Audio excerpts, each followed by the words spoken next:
Hi everyone and welcome back to my channel. For today's video, I am going to be doing a little haul of some of the stuff that I got for Christmas this year. I am kind of late to the game in filming one of these videos because I wasn't really sure if it was something I wanted to do at first, because I definitely don't want to come across as like bragging about any of the stuff that I got, but I really love watching these videos every year, and especially this year I feel like I got so many ideas of things that I could get for people in my life next year for Christmas just by watching some of these videos. So I thought if I enjoy watching them, maybe some of you guys would want to see one on my channel as well. I don't know, but I thought I'd give it a shot. Like I said, I'm not trying to brag or anything like that. I'll be the first one to say that my family and friends absolutely spoiled me for Christmas this year, and I am so grateful for everything that I got. Because I got so much different stuff for Christmas this year, I actually decided that I would split this into two videos. So in this first video, I'm going to be showing you all of the like books and bookish things that I got for Christmas, as well as any of the like fandom, pop culture, collectible kind of things that I got that aren't Disney. And then in the second video, I'm just going to be showing you all of the Disney stuff that I got, because as a Disney collector, I do tend to get quite a lot of Disney stuff for like birthdays and Christmases and stuff like that. And I know that some people are like just going to be interested in seeing the bookish related things, and some people are just going to want to see the Disney stuff. Some people might want to see the other stuff, I don't know. But I thought it would be easiest just to split it into two videos so people could watch whichever one that they wanted to, and it wasn't just like a super long video. So yeah, without further ado, let's jump into some of the books that I got for Christmas this year. So first up, we have The Death of Jane Lawrence by Caitlin Starling. This is one of my most anticipated releases of 2021, so I was very happy to open this on Christmas morning, and it's not very often now that I like treat myself to a hardback book. I've been buying a lot of paperbacks lately because hardbacks are just very expensive these days, so it was really nice to get like a nice hardback edition of a book that I was so looking forward to. And this is definitely like one of the prettiest covers that I have ever seen for me personally, so I'm very excited to read this. I'm not going to be going too in depth on any of these books and what they're about, because I'll probably talk more about them in a bunch of other videos, but what I will say is that this story is inspired by Crimson Peak and Rebecca, which are two of my favorite films, and Rebecca is one of my other favorite books. So I'm just so excited to pick this book up, and I was so thankful when I opened it on Christmas morning. I also got The Silent Patient. This is an adult thriller book. This is another one that I've heard so many great things about, so I'm really excited to pick this up sometime soon. I also got two like classic books. The first one is Jane Eyre by Charlotte Bronte. I believe this is one of the Barnes & Noble flexi-bound editions, I think is what they're called, so the covers are like kind of soft and they have beautiful end pages, but I really love this edition of this book. I actually have this in one of the like Penguin cloth bound editions, which I know so many people love those editions, but they are not my favorite. I feel like the coloring on the cover rubs off really easy and they just don't open super well, especially in some of the bigger books like this. So I really wanted another edition of this book, and I'm so glad that it was this one because this is absolutely stunning.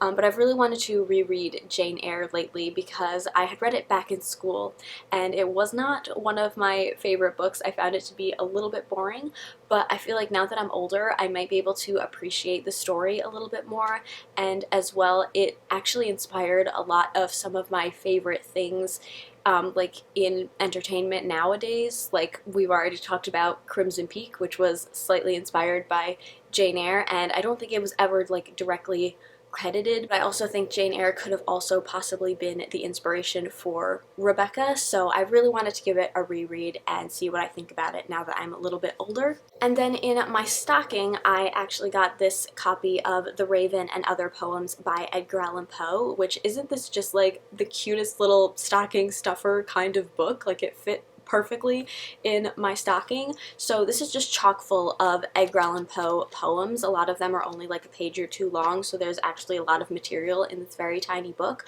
But I remember reading Edgar Allan Poe in school, but like I don't remember what I read. So like I remember reading it, but I don't remember reading it, if you know what I mean. So I feel like Edgar Allan Poe is an author that I probably would really enjoy his work, so I think this is going to be a good place to start for me. Even though I've read him before, it feels like I'm starting over again, and I think this is going to be a good one to pick up. Also, apologies for the lighting in this video being like extra awful, but I really wanted to film next to my Christmas tree for like the final time, because at this point it's like mid-January and it should probably come down at this point, but I really wanted to film next to it and there's just no good lighting here, so I'm gonna try and correct it as best as I can in the editing process, but just in case it doesn't work out, I'm sorry that the lighting is kind of icky. I kind of hope it gives it like a cozy, Christmassy vibe, but I also feel like people are kind of over Christmas at this point, so maybe this was just a bad idea in general. I also got a journal, which I thought I would just show you during the bookish portion of this video. I actually got 2 journals this year, but one of them is Disney, so that will be in the Disney side of the video. So this is the journal that I got. It is absolutely stunning. It says, "The mountains are calling and I must go," and it has this beautiful, I don't know what you would call this, like etching of some mountains and the moon, and I believe these journals are actually like handcrafted in India. I might be mistaken, but it looks like something that would be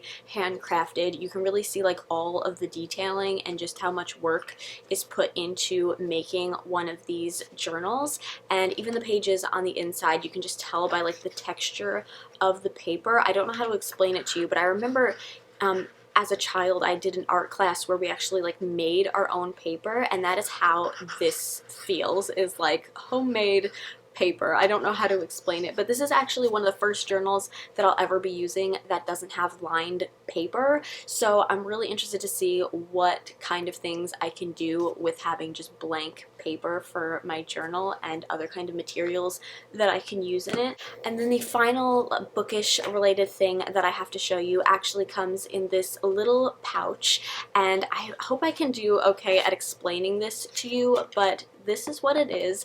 It is basically a book stamp press is the best way I can describe it to you. I'll have to like do an up close video of actually using this, but essentially what it is one of my friends bought this for me, and you stick either like the opening page or the title page or the end page or whatever page you want of your book inside this little stamp, and you press down on it and it stamps in something that looks like an old-fashioned seal that says "From the Library of Tiny Book Dragon."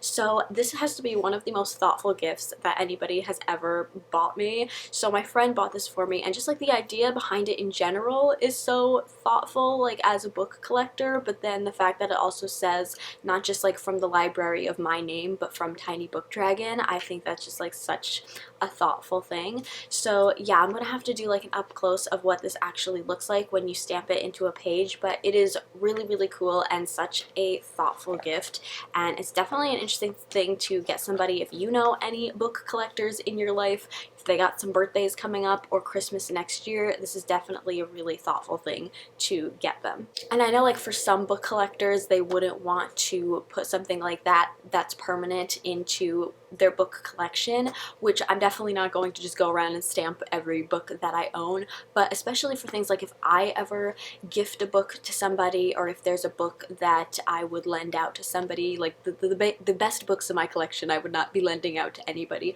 but if I was to like lend a book out to somebody or gift them a book, stamping this on like the title page or something like that, I think would also just be a really nice touch to a gift that you're giving to somebody. So yeah, those are all of the bookish things that I have to show you. Before we jump into like the pop culture related stuff, there are a couple of other things that I thought I would show you that are neither bookish or fandom related, but they're very much my aesthetic, so I thought I would just include them in this video. So first up, my mom bought me 2 pairs of socks. The first one is just black with some bats on it wearing witches hats. Super cute. Y'all know I love bats. And then the other one is like this tan color, and it is covered in little hedgehogs and toadstools, which are 2 of my favorite things. I feel like this is like those memes where it's like my 2 personalities, but like in sock form. Like this basically sums me up. And speaking of hedgehogs and toadstools, my mother also bought me this plush throw blanket, which is again covered in hedgehogs and mushrooms, and it's this beautiful like bluish green color, which actually goes very nicely with my couch.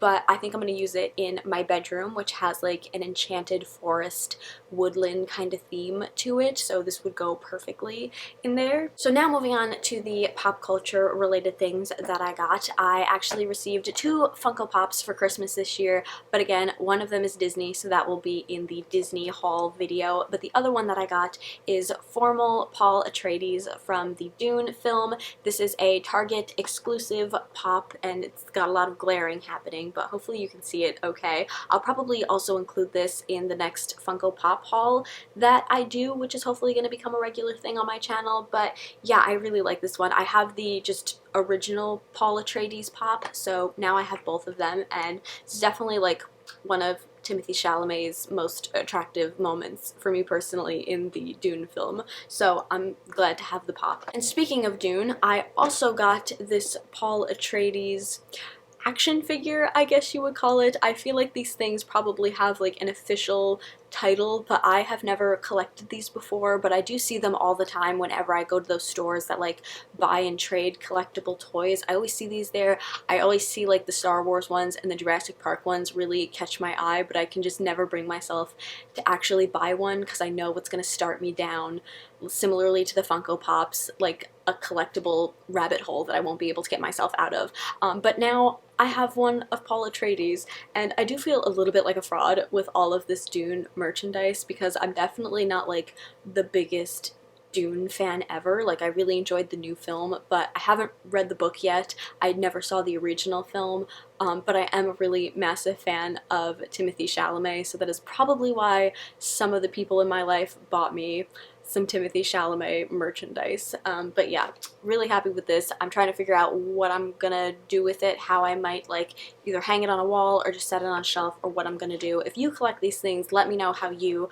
display them in your house. I also got 2 Jim Shore figures this year for Christmas, but again, one of them is Disney, but the other one is actually of the Grinch. So if you don't know, I am a pretty massive fan of like Dr. Seuss and the imagery of like some of the original films, and I like some of the new stuff as well, but especially like the original movies and of course like the books and stuff like that.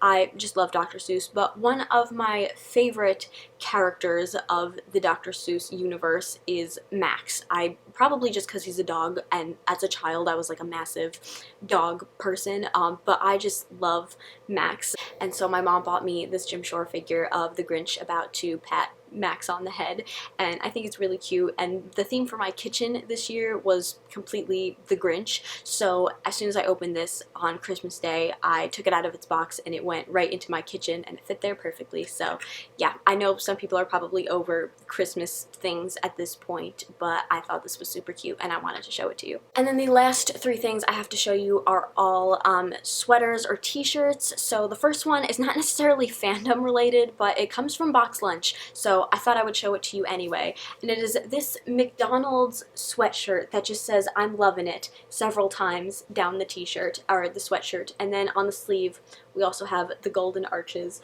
So one of my friends bought this for me. She actually bought me all of the shirts that I'm about to show you, but this was a collection that McDonald's did in collaboration with Box Lunch a couple of months ago, and I got a couple of the like blind bag pins from this collection, but I never got any of the shirts or anything, so she bought me this one, and I'm loving it. I can't believe I just did that. And the next shirt that she got me is a t-shirt of Stephen King's Misery. So I think this is one of the like original book covers for the Misery book, which I think this is like a hint that my friend really wants me to watch the film.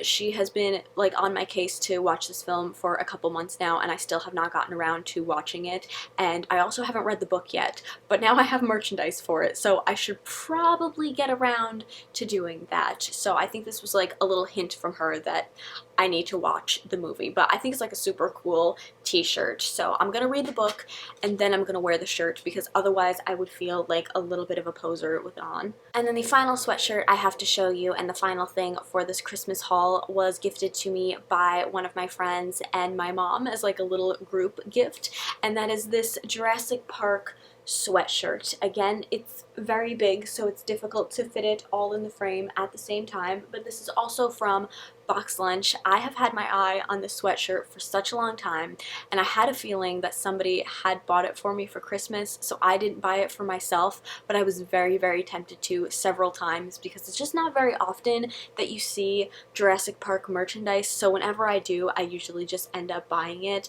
So holding off on buying this until Christmas was very difficult for me, but I was so happy when I got this. It is very oversized, it is super cozy. I've already worn it once, and I think I'm actually going to wear it again today to work, because this is like one of the first times I've ever filmed before going to work, which is bizarre, but it worked out, so here we are. But yeah, it's almost so long that you could nearly wear it as like a sweater dress if I was feeling confident enough to do that. But either way, I love this sweatshirt so much. I love Jurassic Park. This is not surprising to anybody, so I just love that sweatshirt quite a lot. So that brings us to the end of this video. I hope you guys enjoyed watching it. If you did, please give it a thumbs up, subscribe if you haven't already, and I will see you in my next one. Bye!